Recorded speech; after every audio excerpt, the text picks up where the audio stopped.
Hey, let's carve some wrinkles in this gnome's hat. Give it some character, make it look like it's fabric. I'm going to draw these wrinkles down where I would imagine them to go. And for examples on how to do a wrinkle, I look at your pants, because around where your knee is, you'll have a bend right there, natural, and you'll see how the wrinkles tend to run. There'll be one that's going down, and then there'll be one that'll go up, on the bevels, and that'll give you a good idea on how to put some wrinkles down. I like to draw these all in. And on this hat, I'm also going to do like a druid's type hat for this gnome. So I'm going to put a detail right along the face of the hat.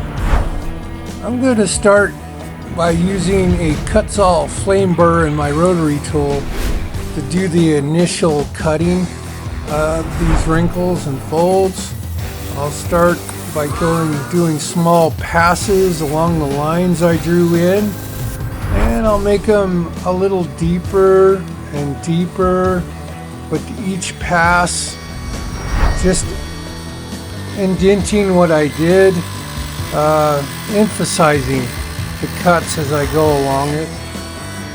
And then I'll switch it up and go to a smaller rotary burr so that I can do a little bit more detail into the cuts and folds.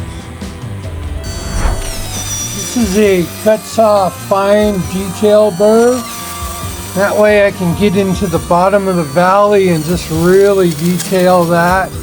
It'll give it a nice shadow. I'm just trying to work with the shadows on these carvings just so that when the light hits it, it'll make a good detail of where the shadow falls along the fold.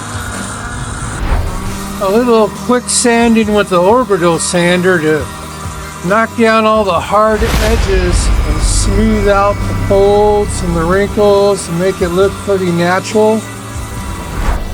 And there's our wrinkly gnome hat. If you learned something, please leave a like or a share. And if you have a better way of doing it, leave a comment below. Thanks.